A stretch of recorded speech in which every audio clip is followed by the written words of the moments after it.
both cases, and Larry can probably add to this a little if he's listening to what I'm saying, they freed up the rear of the car but didn't really change the front. And you hear these guys talking about the front sliding or the racetrack losing grip. You've got to, when you make that adjustment, you've got to make the rear match the front. It's almost like pulling a trailer, and sometimes when the trailer doesn't do what the front of the car does, the car does something totally out of the ordinary. Yeah, Kyle, I think that's the balancing act that these guys had here in those 2 practices. A lot of guys were not turning. They were sliding the front end. And what they were trying to do was they were almost trying to unhook the rear end to make the front end cut, and it definitely bit Mark Martin and Elliott Sadler right at the end of that final practice. You have to work on the end that's not sticking. You don't unhook the other end. Yeah, and Larry, a lot of guys that I talked to, they were loose in, and the cars were tight. I mean, and that's probably the worst thing you can have at a racetrack like this, is having your car loose in and then picking up the tight. Well, you're entering turn 1 at well over 195 miles an hour. You're entering turn 3 right at about 190. No, you do not want to be loose. That's from yesterday. Mark Martin crashed that car, was very upset about it. Very disappointed. Trying to come from the back in a backup car. Everybody chasing Martin Truex Jr. Last year in this race, 29th to 16th. Finished on the lead lap. Now he leads everybody in the Sheetrock 400.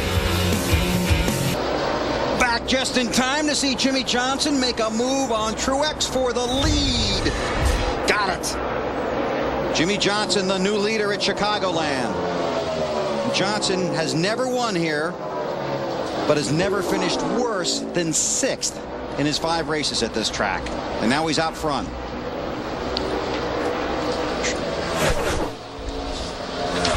Truex runs 2nd. Then it's Mears, Kyle Busch, Dale Earnhardt Jr. Time now for the AT&T Race Talk question. Take care of it, buddy. You're the fastest car on the race. Which driver has been the most intriguing story this season? Jeff Gordon, Casey Kane, Kurt Busch, or Kyle Busch? Text the word race to 191 on your AT&T wireless phone. Anybody missing on that list? Yeah, I would think so. Which one would that be? Be Mr. Earnhardt, I Yeah, but if we put that on there, what would happen? He would win the poll. He's the most intriguing. That's the most intriguing story. So this would be the second most intriguing story. Yeah. He's up there. I don't think there's any dirt left between the wall and the racetrack. He's been running that high line right almost from the get-go.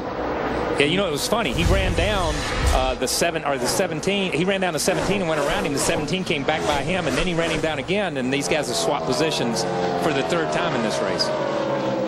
But like you were saying, you expect the 17 to be better on the longer runs here today. I expect the 17 to be better. And really, like Marty said in the beginning, you know, he said that Junior said he was going to the top. In the first 5 or 6 laps, he stayed on the bottom. But he has moved absolutely all the way to the top. Maybe the Darlington stripe is no longer in existence. Maybe we have to call it the Chicago stripe or something. Somebody will be picking that up today. Kyle Busch in the 5, Kenseth in the 17. You know, the 17 is working. I mean, in that last time around in 1 and 2, he was right at the bottom. And that time in 3 and 4, he was right in the middle. I mean, I think if you get your car to work down on the bottom, you're going to be fast here. Yeah, the trick is keeping it to work there all the time. It's keeping it on the bottom. But how many times in your career and how many times have you sat here and watched the race and saw a guy who could really work good low on one side and one end and high on the other? Absolutely, yeah. And you just find the place where your car feels comfortable. Yep. This is for 4th. Lindsay. You guys are exactly right, and I think his car is capable of doing that. He was really happy with the car yesterday in practice. Said the only thing is he wants it to turn a little bit better in the corners. But same car that he ran here last year, same car that won in Michigan last year. And you guys talked about his domination. He led 288 of 537 laps in the last 2 races. What's Larry have to say? Hey, guys, what I've been watching, and I think it's a lot of the product of how slick this racetrack, and I think this is going to dictate where there will be no strategy. It'll be 4 tires every time the caution comes out. Look how much these guys have slowed down on the stopwatch, over 1.5 seconds in 22 laps, and I just think that's because there's no grip. They're sliding around so much. And that's an excellent observation. We talked about it with the Petty Enterprise teams and with Evernham Motorsports. You come and you run during the week, and there's some grip, and you're in new tires. You run your top-end manifold. You want that thing to get top-end speed. You want to have 200 miles an hour going into the corner. But when the race actually starts, the speed drops off so low, it's almost like you need a gear change for the race. And you can't make a gear change because of the gear rule that NASCAR has. So a lot of times you'll make a manifold change or a rocker arm change to change the power curve in the engine. And that's what a lot of these guys do. anticipating the drop-off in the tires. On the Move, brought to you by the Principal Financial Group, will give you an edge. David Stremme, Jamie McMurray, Juan Pablo Montoya, Jeff Burton, Greg Biffle. Moving toward the front. At the front, Jimmy Johnson. 5 races here. He's finished 6th, 3rd, 2nd, 3rd, and 4th. Right now, he's 1st.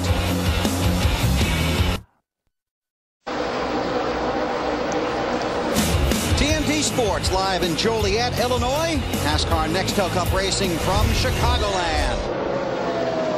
About to complete lap number 30. Jimmy Johnson is the race leader, but finds himself in lap traffic right here. Ward Burton, Elliott Sadler, Chad Chaffin already been knocked off the lead lap. This is for 4th still. Kenseth in the 17, Kyle Busch in the 5. And we saw these guys go at it last week at Daytona, and how the 5 never gave the 17 any room, and the 17 never gave the 5 any room. And here we go, back at Chicago the same way. I know this is going to shock you, but it looks like the 5 car's loose. And we'll see. I don't think if he is loose, he's not going to be able to hold the 17 back on this place, just because you can get somebody so loose here just driving up behind him. So it'll be interesting to see. He drives that thing so loose. I used to just think it was the paint job on it, but it's not the paint job. The paint, camera angle. Yeah, it's the camera angle. It's not the camera angle. That's not an optical illusion. He is sideways 90% of the time. And Kyle Busch is probably very motivated. Lost the Busch race yesterday, was out front, late race caution. He came to pit road, but the guys behind him basically did not. No, see that? Now he was loose here, right? Yeah, when that wasn't an optical illusion. No, that was not an optical. But in the Busch stuff, he has dominated the Busch stuff this year. If we go back to Daytona, the first race at Daytona, not to have but 1 win to show for his season, those guys have had a great season in that Busch car. When you're behind a guy that's that loose, are you watching it the whole time? Well, you know what? If you're behind a guy like that, you like it, because you know if you can get to his bumper, you can get him so loose to where he'll get out of the throttle. Maybe not Kyle's in the 5 cars, because he does it all the time. It's not a big deal. You either run up on him and try to make him loose, or you do like Kenseth. You drop back far enough that you can say when he loses it, you got plenty of. You can dodge it one way or the other. How about it, Ralph? Hey, Bill, I'm down here in Kyle Busch's pit. You see all the guys just hanging out on the tires down here, like my man Kevin Holstein here is the 8th man over the wall. Well, all of a sudden, Kyle just radioed in and said, coming in. And they all jumped up and went running for the pit wall. Turns out the car was just coming in, not him. It's getting better on the racetrack.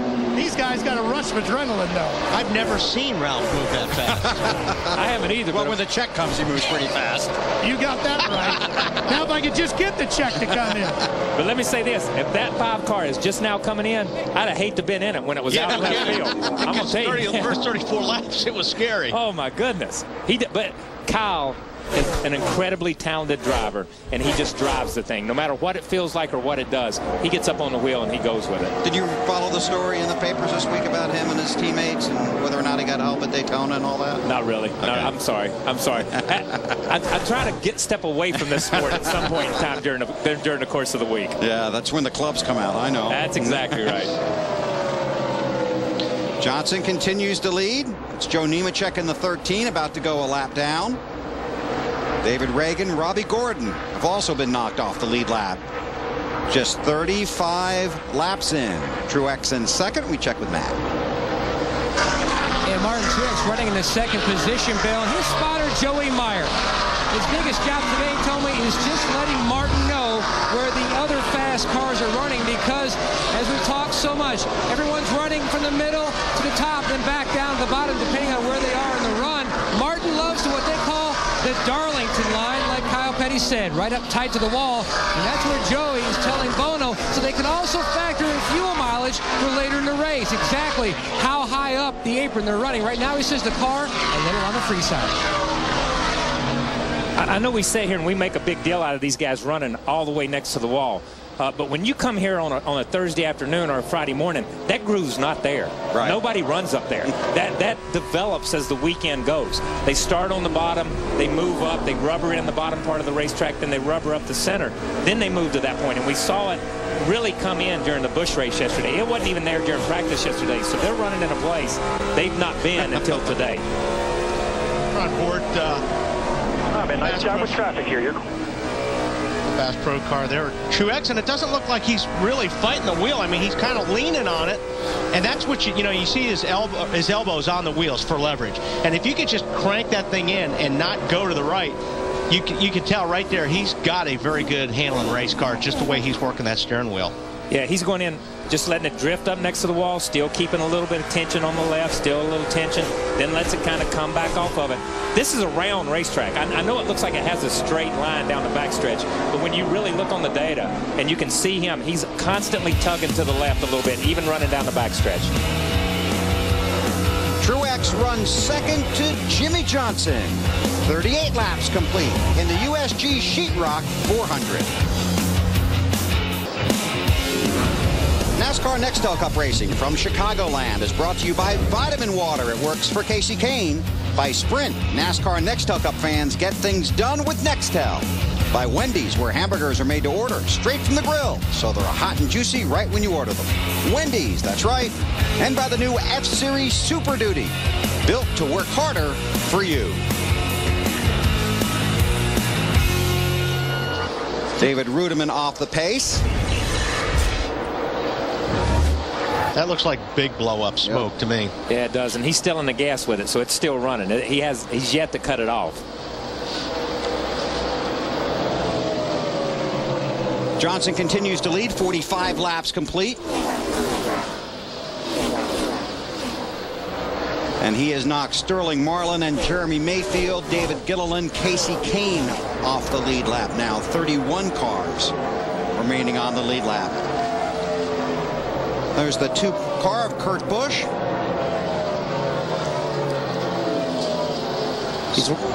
Larry, what are you working on? Well, I've been watching this car of Kurt Busch. Remember, had the engine problem right before practice even started on Friday. They spent most of that practice changing engines. They had to go to the rear of the field with this brand new race car that they brought here. And now we're about 8 to 10 laps away from the first pit stop. We've not had a caution.